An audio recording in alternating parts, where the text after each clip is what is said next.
नमस्कार, जय हिंद।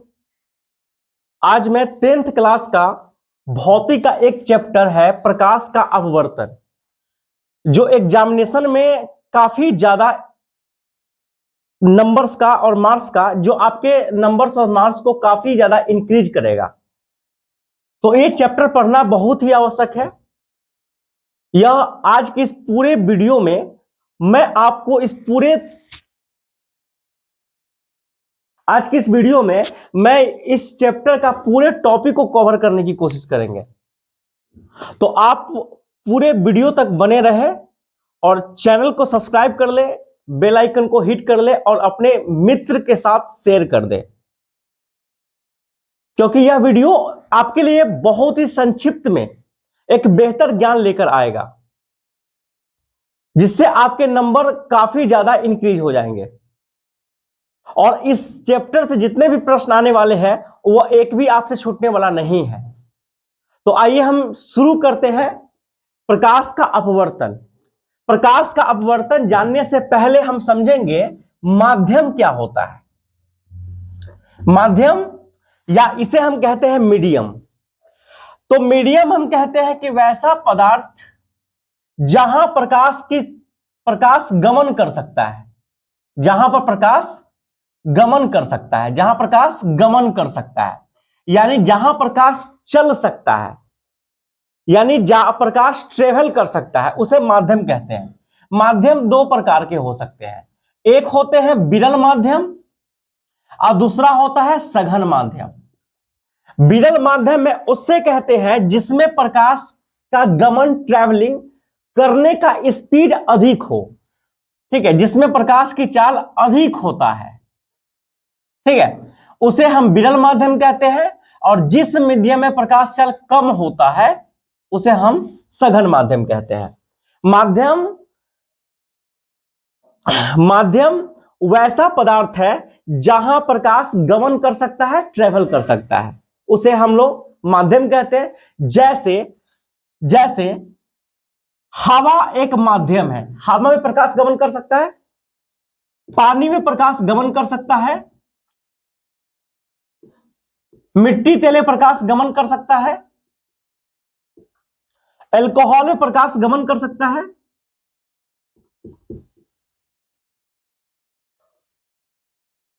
हीरा में प्रकाश गमन कर सकता है। जहां प्रकाश गमन कर सकता है उसे हम लोग माध्यम कहते हैं। माध्यम दो प्रकार के होते हैं, विरल माध्यम और सघन माध्यम। विरल माध्यम उसे कहेंगे जिसमें प्रकाश चाल क्या हो, अधिक हो, और सघन माध्यम उसे कहेंगे जिसमें प्रकाश की चाल कम हो। यहां पर अधिक और कम कहने का मतलब है एक दूसरे के अपेक्षा। हम ऐसे नहीं कह सकते हैं कि इसमें प्रकाश चाल अधिक है, इसमें कम है। हम तुलना करके बता सकते हैं कि हां, इसके अपेक्षा इसमें प्रकाश चाल है। जैसे जब हमें प्रकाश की चाल पता है कि हवा में प्रकाश की चाल, यानी हवा में, या इसे हम निर्वात भी कह सकते हैं, निर्वात और हवा में लगभग प्रकाश चाल सेम होती है। 3 लाख किलोमीटर प्रति सेकेंड, 3 लाख किलोमीटर प्रति सेकेंड प्रकाश की चाल होती है हवा में।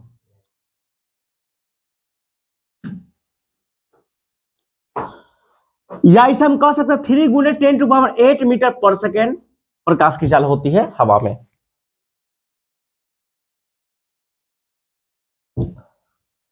इससे कम जो होता है प्रकाश चाल पानी में होता है। पानी में प्रकाश चाल 2.25 गुने 10⁸ मीटर पर सेकेंड, ठीक है। यानी अगर हम मोटा मोटी आपको बात बताएं तो इसमें होता है हवा में प्रकाश चाल 3 लाख किलोमीटर पर सेकेंड, इसमें होता है 2.25 लाख किलोमीटर में बताएं। अगर मीटर में बताना हो तो हमें 10⁸ मीटर पर सेकेंड, यानी आपको बुक में अगर कहीं भी ऑप्शन में आपको यही मिलेगा देखने को लिए। इसलिए हम मीटर प्रति सेकेंड, और ऐसे भी दूरी का मात्रक मीटर होता है, इसलिए मीटर का यूज हम लोग किया है, ठीक है। शीशा में प्रकाश चाल होती है 2 गुने 10⁸ मीटर पर सेकेंड, ये होती है शीशा में। तो अगर हम बात करें कि शीशा में प्रकाश चाल 2 गुने 10⁸ मीटर प्रति सेकेंड होती है, तो पानी के अपेक्षा शीशा में प्रकाश चाल कम है, इसीलिए शीशा जो है वो शीशा जो है पानी के अपेक्षा सघन है, और पानी जो है वो विरल है। लेकिन अगर तुलना हवा से हो जाए, पानी की तुलना अगर हवा से कर दिया जाए, तो उसकी अपेक्षा यहां पानी जो होगा वह हो जाएगा सघन, और यहां पर हवा हो जाएगा विरल। तो सघन और विरल माध्यम का मतलब है कि किसमें प्रकाश चाल अधिक है और कम है, किसकी तुलना में।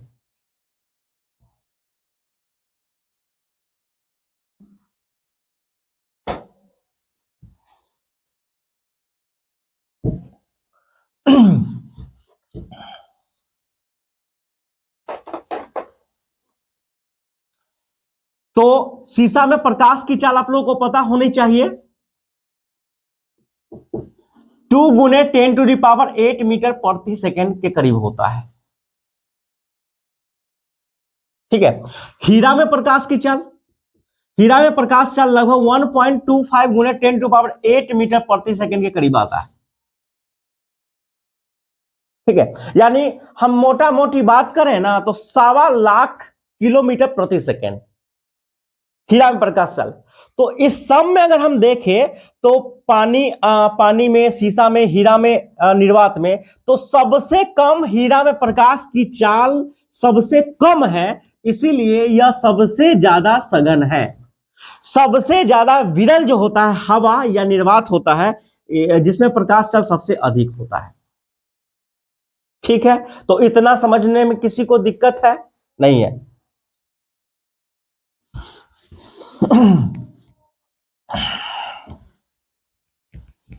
अब हम लोग का नेक्स्ट टॉपिक है प्रकाश का अपवर्तन। देखिए, प्रकाश का अपवर्तन प्रकाश का एक घटना है। वैसे प्रकाश के कई घटना में से एक घटना है प्रकाश का अपवर्तन। ठीक है, अपवर्तन में हम लोग माध्यम समझे अभी यहां पर हम दो माध्यम की तुलना करते हैं। हम एक पहली माध्यम और ये हम दूसरा माध्यम लेते हैं। पहले माध्यम एक हम हवा लेते हैं, दूसरा हम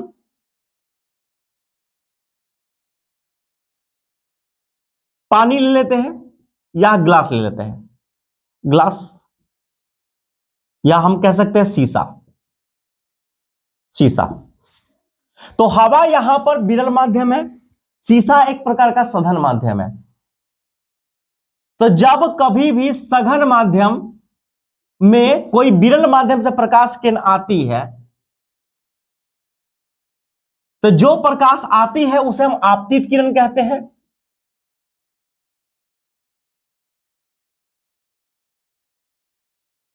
जिस बिंदु पर आती है उसे आपतन बिंदु,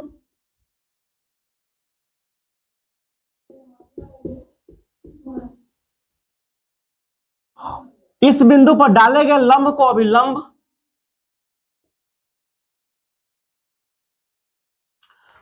और यह प्रकाश जब एक माध्यम से दूसरी माध्यम में जाती है तो अपने पथ से मुड़ जाती है। इसी मुड़ने की घटना को प्रकाश का अपवर्तन कहते हैं। जब कोई प्रकाश एक माध्यम से दूसरी माध्यम में जाती है तो अपने पथ से मुड़ती है, यानी झुक जाती है या दूर भाग जाती है, अपने पथ से विचलित होते, डेविएट हो जाता है, और इसी घटना को प्रकाश का हम अपवर्तन कहते हैं। अपवर्तन तभी हो सकता है जब माध्यम दो होता है। अगर दो माध्यम नहीं होगा तब अपवर्तन भी नहीं होगा। तो माध्यम दो होगा, ऐसा इसलिए क्योंकि एक माध्यम की अपेक्षा दूसरा माध्यम में प्रकाश चाल अधिक हो जाता है या तो कम हो जाता है। तो अधिक और कम होने की वजह से, और अधिक कम क्यों हो जाता है? क्योंकि सभी पदार्थ का घनत्व अधिक होता है और अलग अलग होता है। सभी पदार्थ का घनत्व अधिक होने से या कम होने से उसमें प्रकाश चाल अधिक और कम हो सकता है, इसीलिए प्रकाश अपने पथ से मुड़ जाता है, और इस मुड़ने की घटना को प्रकाश का अपवर्तन कहते हैं। तो जो प्रकाश मुड़ जाती है उसे हम अपवर्तित किरण कहते हैं।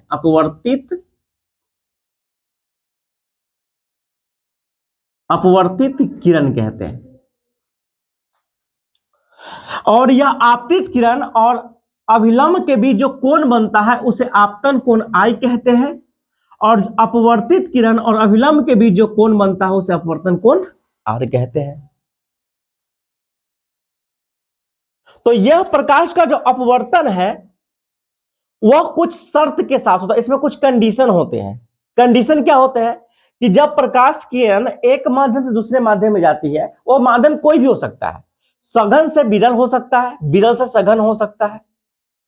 तो जब कोई प्रकाश किरण विरल से सघन में अगर जाएगा तो अभिलंब की तरफ आ जाता है, अभिलंब की तरफ आ जाता है, यानी कि अभिलंब की तरफ आ जाता है, यानी झुक जाता है, झुकता है। और जब कोई प्रकाश किरण सघन से विरल माध्यम में जाता है तो अभिलंब से दूर भाग जाता है। अब इसमें दो कंडीशन होंगे कि जो प्रकाश किरण विरल से सघन में आ जाता है तो अभिलंब की तरफ झुक जाएगा, यानी कि अभिलंब की तरफ आ जाएगा, जिसकी वजह से यह आपतन कोण अधिक होगा और अपवर्तन कोण कम होगा। ये जो अपवर्तन कोण है, क्योंकि ये झुक रहा है तो अपवर्तन कोण कम होगा, क्योंकि सघन माध्यम विरल माध्यम सघन माध्यम में आता है प्रकाश किरण। तो इस स्थिति में आपतन कोण आई बड़ा होता है आर से। आपसे ऑब्जेक्टिव में क्वेश्चन पूछ सकते हैं कि जब प्रकाश की किरण विरल माध्यम से सघन माध्यम में आता है, सघन माध्यम में आता है तो अभिलंब की ओर झुकता है, दूर भागता है, अपवर्तित रहता है, इसमें से कोई नहीं।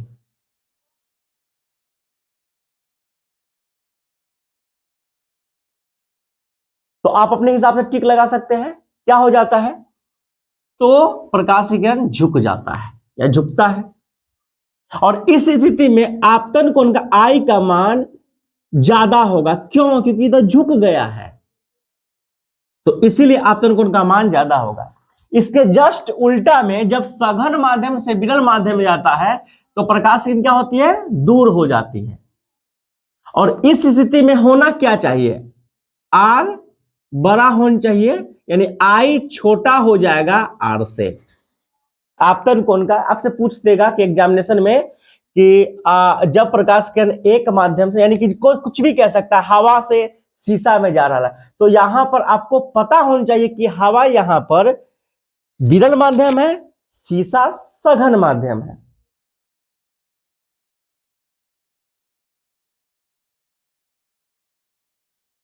मैथ बना रहे हो,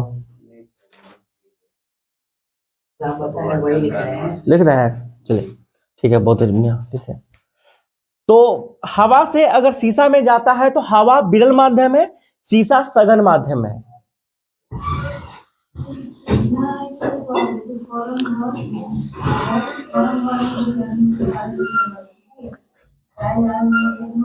शीशा सघन माध्यम है, तो इसलिए प्रकाश जो होता है विरल से सघन माध्यम में झुक जाएगा, और सघन से विरल में जाएगा तो दूर भाग जाएगा।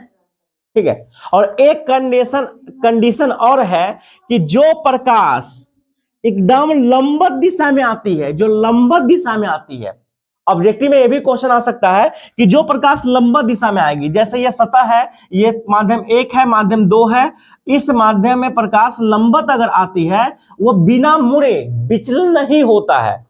इस स्थिति में प्रकाश का अपवर्तन संभव नहीं है। तो आपसे पूछेगा कि प्रकाश किस कंडीशन में, किस शर्त में प्रकाश का अपवर्तन नहीं होता है, तो वह एक ही स्थिति होगा, लंबवत दिशा में जो प्रकाश आपतित होती है, 90 डिग्री के साथ अगर आपतित होती है तो वहां पर प्रकाश का अपवर्तन नहीं होता है। ठीक है। तो आपसे क्वेश्चन पूछेगा कि 60 डिग्री पे, 30 डिग्री पे, 90 डिग्री पे, इसमें से किसी पे में नहीं, न्यून कोण पे, अधिक कोण, मतलब बहुत सारा ऑप्शन पूछ सकता है, जिसमें आपको अपवर्तन किस पे नहीं होता था, 90 डिग्री पर नहीं होता है। ये सब क्वेश्चन काफी इंपोर्टेंट है जो आपको बोर्ड एग्जामिनेशन में पूछ सकता है। तो आगे हम बात करते हैं कि हमारे दैनिक जीवन में अपवर्तन के कुछ उदाहरण बताते हैं। जैसे अपवर्तन के उदाहरण के कारण ही तारे टिमटिमाते हैं। तारे की रोशनी भूख भाग करती जो है ना, भूख भाग यानी कि कम प्रकाश होना, ज्यादा प्रकाश होना, इसी को हम बोलते हैं तारे का टिमटिमाना या ट्विंकल स्टार कहते हैं। दूसरा, जब आप पानी में अपने हाथ को रखते हैं तो आपका हाथ आवश्यकता से अधिक मोटा प्रतीत होता है। जब आप किसी पानी में जब आप किसी पानी के ग्लास में अगर किसी छड़ को डालते हैं तो यह छड़ थोड़ा सा उठा हुआ प्रतीत होता है। बाल्टी में रखा हुआ पानी उसके सतह को उठा हुआ प्रतीत करवाता है। तो यह जितने भी है प्रकाश के अपवर्तन की घटना के उदाहरण है।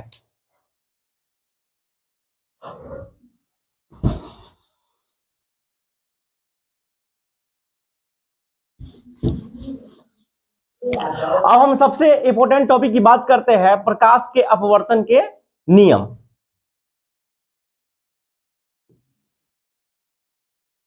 प्रकाश के अपवर्तन के नियम।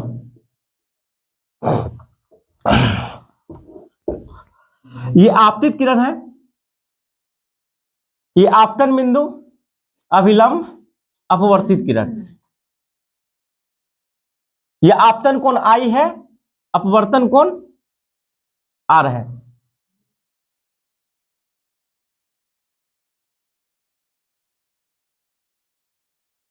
आपतित किरण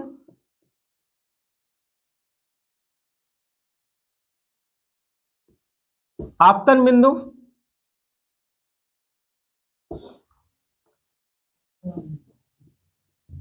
अभिलंब, अपवर्तित किरण,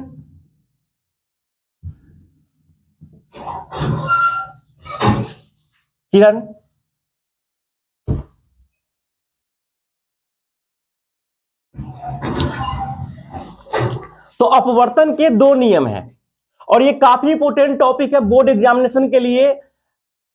बहुत अधिक चांस है, बहुत इंपोर्टेंट टॉपिक है, वेरी वेरी इंपोर्टेंट टॉपिक है कि आपके बोर्ड एग्जामिनेशन में क्वेश्चन संभावित है कि यह क्वेश्चन पूछेगा ही पूछेगा।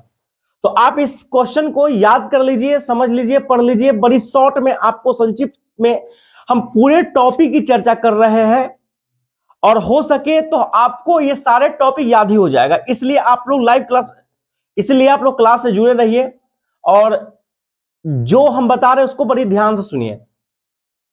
पहला, आपतित किरण, पहला नियम,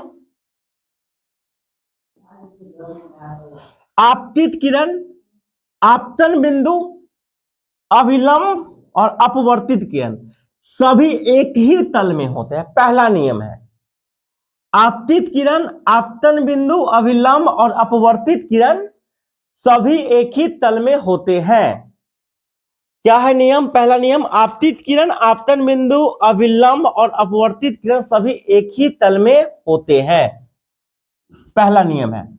दूसरा नियम है कि जब भी कोई प्रकाश, किसी भी रंग का प्रकाश जब एक माध्यम से दूसरे माध्यम में प्रवेश करती है तो आपतन कोण का